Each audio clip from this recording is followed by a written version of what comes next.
Hi, my name is Victor Zbristis. I'm going to talk about a theory of how our universe came to exist. If you're like me, you have not heard of any satisfying explanation elsewhere. Even Stephen Hawking's book, The Grand Design, fails to really explain why there is a universe like ours. He talks about a quantum event creating the universe from nothing, but what is the setting that allowed that to happen? And what created that setting? Is there something that exists that does not need creating, that can create a universe? And we have other questions. Why is the universe exactly as it is? Of all the imaginable infinite possibilities, why is my pencil over here instead of over there, for example? Or why didn't the Big Bang, maybe starting from a mathematical point, explode into an exactly symmetrical universe? The probability of being in exactly this kind of universe is zero, given that there might be an infinite number of them. Wouldn't it be more likely that no universes existed or were created? I hope to answer these questions for you. There are several pieces that we have to put together to form the big picture. First, let's talk about computer simulations. You've probably seen some realistic-looking video games like the old SimCity, SimFarm, and many others as examples illustrated here.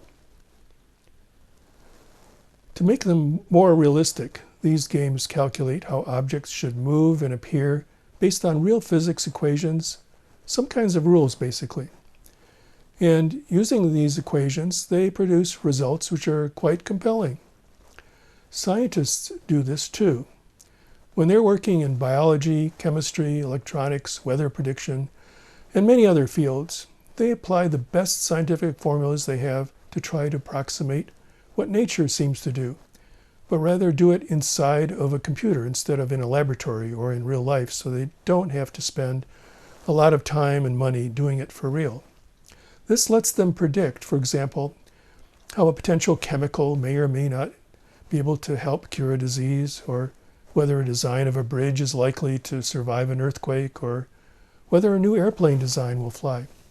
Some of these simulations are rather precise, but they are not exact. This is because they don't consider everything that nature has to throw at them. To make a truly exact simulation, they would have to simulate the behavior of every atom, actually every particle, that is any way involved. And where do you stop? There are almost 10 to the 28th power atoms in just one person. But to really get things right, you have to simulate the atoms in the air, the land, the water, all around you too. And to simulate the ocean tides, you have to include the atoms of the moon and the sun. And to get the sun's energy included, you'd have to simulate the photons too. And you have to include all the meteors and asteroids that may or may not hit the Earth, not to mention a lot of other stuff. Even then, the simulation would not be quite perfect, because even other stars and galaxies have some effects on Earth, even though they're usually very, very small. And occasionally, cosmic rays from extremely far away might come in and hit some DNA molecule and mutate it just right to give you cancer, for example. So, to simulate everything exactly, you would have to include almost the whole universe in your simulation. Quantum mechanics makes it even harder, but I will explain how to handle that later. So the real problem is that the computer you need to get an accurate simulation of everything in the universe would obviously have to be much bigger than the universe, making it completely impossible for us to simulate anything exactly in practice. But let's just for a moment think about someone in some sort of other universe who does have a computer much larger than our universe that can simulate our universe exactly. It would be like a SimUniverse video game to them. It would be quite a bit more elaborate than our old SimCity game, to say the least. They could watch the stars and the planets and galaxies form and life evolve here and there. Yet for them, it is just a computer program running on their big computer. Now, the next big point I want to make is that all computer programs can be rewritten as equations in mathematics. These equations are called Diophantine equations. But I'm not going to delve into the details of those either. The real point is that in theory, there is an equation somewhere in all of mathematics that represents an exact simulation of everything in our universe. Obviously, this equation might be way too large for a human to comprehend, but it is there. Now let's jump to another important point. What is mathematics? Some people think that mathematics is a human invention. It is not. Only the notation and names we use for mathematical concepts are human inventions. Having studied a lot of mathematics myself, I realize that mathematics exists whether there are any humans or not, whether there is any universe or not. The notation we use and the names we use to talk about things in mathematics are human inventions. But the underlying mathematical concepts have always been there, ready to be discovered by anyone with sufficient intelligence.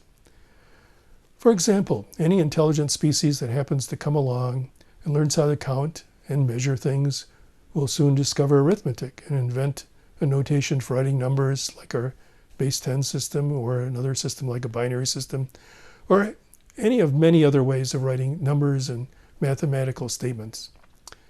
They will discover that if you assume certain logical operations and rules that mathematicians call axioms, you can discover that they lead to a rich world of mathematical concepts. Assuming different sets of axioms just leads to other kinds of mathematical concepts. And there's an infinite number of ways you can put axioms together to find all kinds of different things in mathematics. What is interesting here is that mathematics exists without having to be created in any way. Anyone coming along and discovering counting and arithmetic, for example, will at some point discover the concept of prime numbers, integers which are evenly divisible with no remainder, only by 1 and themselves. So, for example, 2, 3, 5, 7, 11, 13, and so forth are prime numbers, no matter what they are called in any other language. If nobody ever came along to discover counting, arithmetic, etc., they would not discover that 7 is a prime number. But even if nobody discovered it, nothing can change the fact that 7 is a prime number. So, can we pin the existence of the universe on mathematics, something that exists without needing to be created? The answer, I think, is yes. In our universe, it may not be a coincidence that particles and forces obey very specific rules which can be precisely described using mathematics. So what I'm really saying is that our whole universe is simply an equation somewhere in all of mathematics. It does not matter that we have not yet discovered what that equation is exactly, but it is there somewhere. Remember, mathematics is infinite. There are an infinite variety of possible equations, infinite interesting things of all kinds. We simple humans can never hope to understand everything that mathematics contains. If our universe is an equation, you could say that every equation in mathematics describes a universe. This would imply that there are an infinite number of universes. In fact, every possible universe has a description in some equation somewhere in all of mathematics. Let's take the equations that make a point move in a circle. That is a universe, but a rather boring one compared to ours. In fact, most equations make for boring universes. To get interesting universes, you have to have equations of at least a certain size, which happens to be around 68 bits of information, giving your equation the power to compute anything via a concept called a universal Turing machine. I don't want to dive into the details of universal Turing machines either. But you do need an equation complex enough to describe an interesting universe like ours that can evolve intelligent life. I might add that a rather simple equation can actually create infinitely complex results, as in the Mandelbrot set, for example, illustrated here. But you are probably thinking an equation is a static thing. It does not move atoms, it only describes their motion. And here's where I add the big missing idea. Yes, when we look at some equation to see what kind of universe it describes, we have to do some work, like put it in a computer and then see what happens by using simulation or something else. We are observing that universe from the outside in this case and looking into it. We are not part of that universe. We are observing that universe from the outside, and thus we need to render it on a computer or in some other way to see what happens there. But when you, an intelligent being, are part of the universe that you're observing it from the inside, and that is very, very different. Everything seems real, and things behave in that universe according to the equations that describes it. Think about the SimCity game, or the more advanced Sim Universe game. Let's say there are intelligent life forms being simulated in that Sim Universe game. They think everything in their reality is real. The equations don't let them walk through walls. They perceive other objects and things happen in their universe while the computer game is running. If you pause the computer, you then start it up again, they will not know that it paused. Everything that happens in their universe is described by the equations, not by the computer that is executing the simulation, nor by what brand of computer is being used. Their time is not really moving time like we intuitively think of it either, but rather it is a causality structure that comes from the equation. The equation determines the entire history and future and the causes and effects of everything in that universe, whether that universe is simulated or not. You just need a computer or some other rendering method to be able to see what happens in a universe when viewing it from the outside. You don't need a computer to see what happens when you are viewing the universe from the inside. It depends on your perspective. You could call this the theory of perspectivity. In a way, I'm saying that time does not exist the way you feel it. It is more like what time is in a movie or a DVD.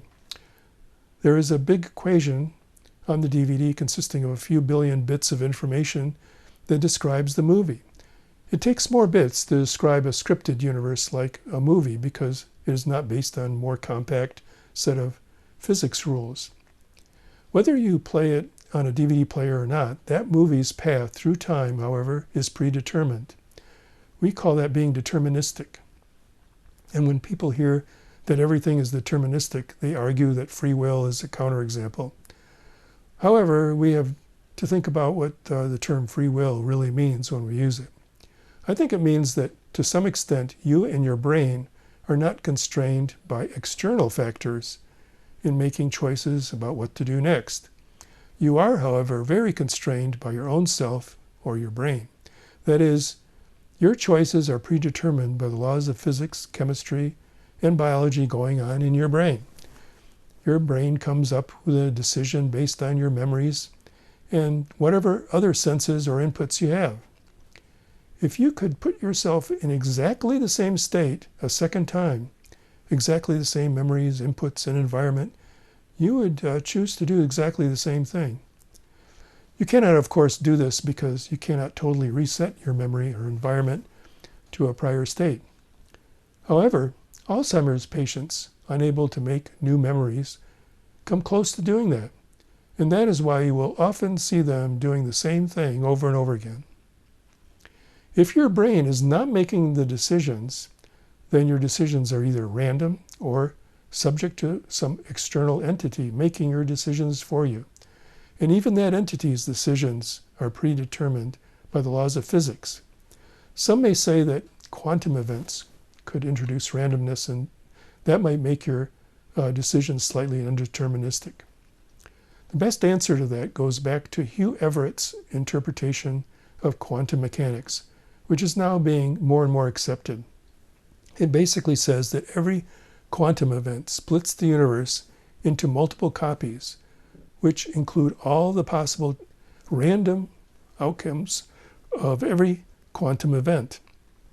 This solves the mystery of quantum weirdness, or spooky action at a distance, as Einstein called it. It makes it totally logical. Your body is also copied in the universe splitting process. When you do the quantum experiment, you discover which copy of the universe you're in. There are copies of you in each copy of the universe. Schrodinger's cat is alive in one copy and dead in the other copy of the universe, and there are copies of you in those two branches of the universe. How does one simulate this quantum randomness? You might simply simulate all the possible outcomes of each quantum event. Picture a copying action which copies the universe into multiple versions according to the possible outcomes of a quantum event. The copying moves outwards from the point of the event at the speed of light. Each copy can no longer communicate with any other copy. And when two outward copying actions intersect, you get a multiplying effect, so you get at least 4 copies and so forth. It makes the simulation look like cauliflower in a way, but much, much more branchy. But in mathematics, very large things, or even infinite things, are not prohibited. It just bothers our limited intuition. Max Tegmark recently wrote a good book called Our Mathematical Universe, which agrees with most of what I'm saying here. However, we do disagree on some fine points. For example, he claims that the theory is testable. I say it is not. A theory that explains how every universe exists cannot be tested because there cannot be a counterexample universe. That is why this is covered by philosophy more than science. Most of the ideas here have been around for a long time. See the Moriarty episodes in Star Trek Second Generation, for example. They will make you think more about simulations of a universe and how perspective matters. Hugh Everett came up with his interpretation of quantum mechanics back in the 1950s. The deterministic universe idea has been around for a very long time and has suffered all kinds of bifurcations from religious and moral arguments and taken many twists and turns. Straightening all that out would require a whole separate lecture or more. The famous mathematician Gauss once said, "Mathematics is the queen of science." I think the perspectivity idea was the last thing missing in a logical explanation of how the universe exists. It makes mathematics the mother of the universe. So, what does this all really mean? Mathematics exists without being created. Every equation and its solution in mathematics can be thought of as a universe. Thus, there are an infinite number of universes. Only the one that we are in seems real to us because we are viewing it from within. Now, going back to a couple of the original questions I mentioned at the start of the talk, why is my pencil over here rather than over there? Well, it could be over there in a different universe that has an additional physics rule to put it there instead of following the rest of the physics rules. An added exception to the normal rules, you might say. A rules-based equation for a universe can be rather compact, but maybe the universe is scripted. There might be a script for how every particle should move through time. This would need to be an incredibly larger equation. Any equation can be rewritten in many different ways and yet describe the same thing or the same universe. Shorter equations, statistically, would have more equivalent equations, and thus shorter equation universes are more probable than long equation universes. We are probabilistically more likely to be in a shorter equation rule-based universe rather than in a much longer equation scripted universe. And science seems to bear that out. Another question, why is the universe not symmetrical? Actually, one branch of the universe split by quantum mechanics is symmetrical. But again, there are so many branches that the probability of anyone being in the symmetrical one is essentially 0. In a way, this theory says that there are actually no physical universes. So you might say that the universe does not really exist the way you feel it does. Any universe is just an equation, a concept somewhere in all of mathematics, based on some assumed set of axioms. Finally, I cannot say for certain that all of this explains the existence of our universe, but I don't know yet of any other explanation that doesn't have some logical holes. You can read much more about all this in my paper on the subject. Go to 101iq.com/universe.pdf, all in lowercase. All of this might make some people think that we're worthless or purposeless in the big picture of the universe. Well, that may be, but I would say instead, look at the smaller picture. Enjoy this life and help those near you enjoy it as well, because you have purpose and are worth a lot to those near you. The authors of the U.S. Constitution probably already understood all this because they wanted people to be able to pursue happiness. I hope I have at least provoked you into thinking more about the nature of our existence. Thank you for your time.